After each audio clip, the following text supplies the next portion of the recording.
"Come with me, you need to see this yourself."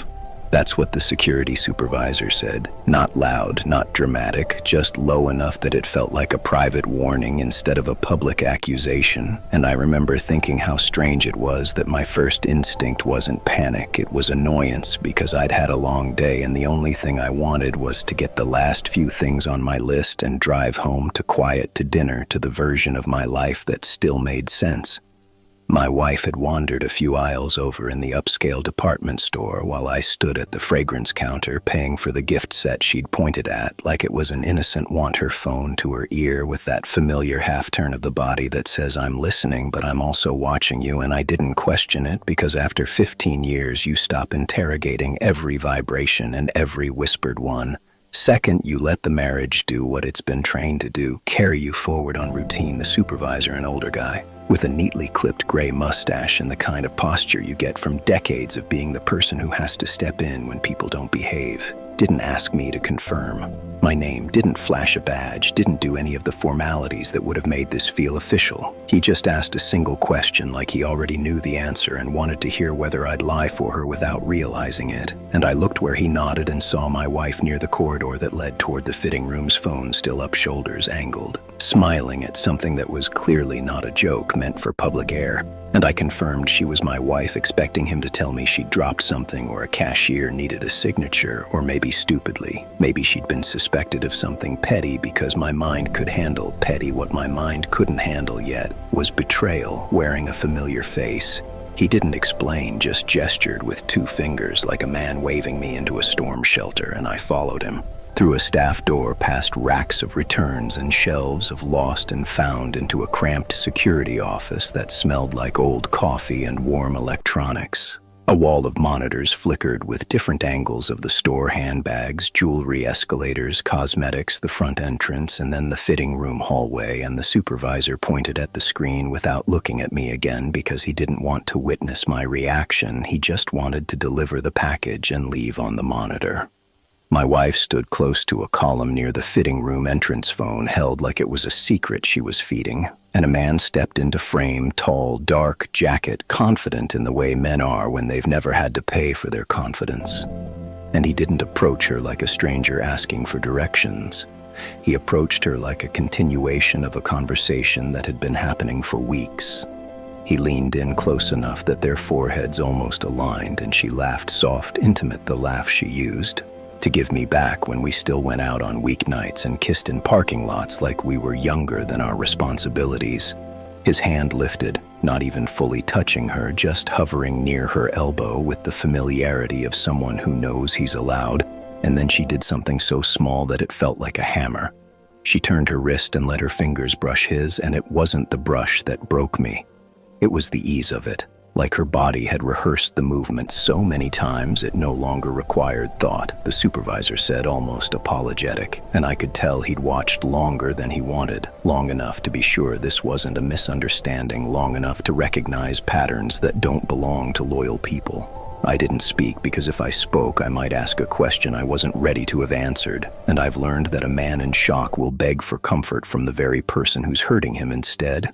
I watched, and on that screen my wife's lips moved around words the cameras couldn't hear, but her face translated perfectly tonight. And then she angled the phone away and mouthed something else to him, something playful, something that belonged to a life I wasn't invited into, and he smiled like he owned the secret. The supervisor cleared his throat again, and I nodded once because the truth was I wasn't okay. I was calm, and calm can be more dangerous than rage. I walked out of that room the way I walked out of deployments back when I worked contract analysis for a defense firm, the way you walk when you've just seen the intel that changes the mission, steady, controlled, already shifting into planning. I didn't march up and confront her. I didn't storm into the fitting room hallway like a man auditioning for a scene. I did the one thing betrayal never expects from the person it underestimates. I kept my face neutral. I went back to the counter, took the bag from the associate, signed my name, thanked her, and carried the purchase out to the car, placed it gently in the trunk, as if nothing in my world had cracked. And the whole time my pulse stayed slow, not because I wasn't hurt, but because hurt is an emotion, and I was already past emotion and into assessment. When my wife returned 10 minutes later, she slid into the passenger seat with the same smoothness she used to have when she was coming home from yoga. Cheeks, slightly flushed hair adjusted like she'd just stepped out of a mirror, and she didn't look guilty. She looked satisfied. And that's what made me realize guilt isn't the first thing a cheater feels, it's inconvenience. And she hadn't been inconvenienced yet. She lifted her phone like it was proof of innocence and leaned over and kissed my cheek with a casual affection that felt like a counterfeit bill, warm to the touch, worthless in reality. And I smiled because in that moment I wasn't talking to my wife. I was talking to the person who thought she'd hidden the trap well enough that I'd walk into it blind. Driving home, I listened to her talk about dinner plans, about needing to stop by the pharmacy, about how the store was too crowded, and every sentence was a small performance, and I realized something that made my stomach go cold. She had been performing for a long time. I just hadn't been watching that night after the kids were asleep. She curled next to me in bed and scrolled her phone with the brightness turned down, thumb moving in quick, secret bursts.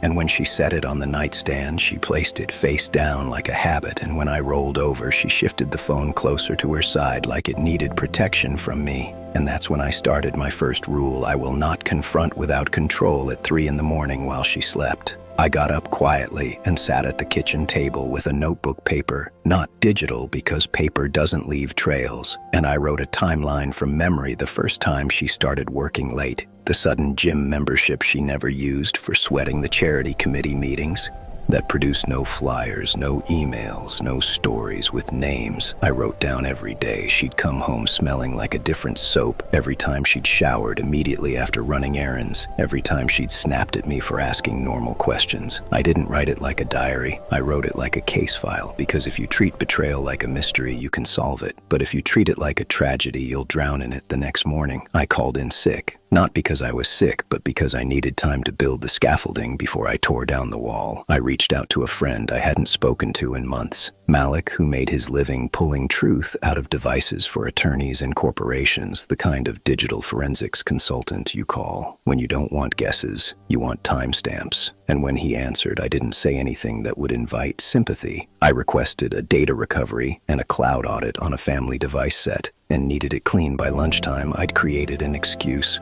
to take my wife's old tablet. The kids wanted to use it for school apps. And once you've been married long enough, you learn that people guard the thing they value and abandon the thing they think is irrelevant. And she handed it to me without resistance, because the affair wasn't living there anymore. It was living in her current phone, her current life, and that old tablet was just a dusty relic. She didn't realize relics hold history.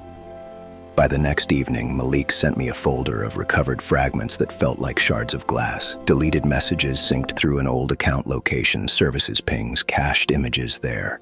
It was her voice in a voice note, breathy and playful, and the man's reply, low, confident and dismissive, and I sat in my home office staring at the waveform like it was a heart monitor for a marriage already dead. I didn't cry, because crying requires believing you can still fix something. Instead, I did what I do when I've been given proof. I built a plan that protects what matters and cuts away what doesn't. First, call a family law attorney recommended by a colleague who'd gone through a brutal divorce and walked away intact.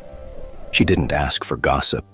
She asked for structure, assets, children, employment timelines. And when I told her I had proof, she advised me not to confront yet, to confront only after the pieces were moved. Second, call my financial advisor, who showed me how small, consistent transfers can hide in plain sight, routed through cards and bookings and unfamiliar restaurants, and consistency is confession. The third move was the quietest: opening a new account, rerouting income, protecting essentials, changing passwords, enabling security, documenting everything, because in court intentions don't matter. Documentation does. Meanwhile, she continued living like a person in control, and watching her do, it was like watching someone dance on a floor already cut from below. A week passed. Because patience is leverage, more evidence followed: photographs, hotel, meetings, calendar invites labeled as something else. And then the realization that the man was professionally connected, turning personal betrayal into corporate misconduct. My attorney asked what I wanted, and I chose clean over messy. Peace over revenge, stability for the children over spectacle. The meeting was scheduled neutrally with witnesses, documentation sealed. They arrived separately, but together. Confidence cracked, evidence spoke, consequences followed, fantasy died under paperwork. Tears came too late, boundaries held, narratives stabilized, and weeks later, closure was sought, not forgiveness, but relief, and I offered neither punishment nor rescue, only distance, clarity, and release. I returned to my life, rebuilt quietly, protecting what was real, and I understood that day in the store did not destroy my life. It exposed what had already been rotting unseen, and the difference between collapse and reset is what you choose to build once truth finally stands in front of you, and I had already started building.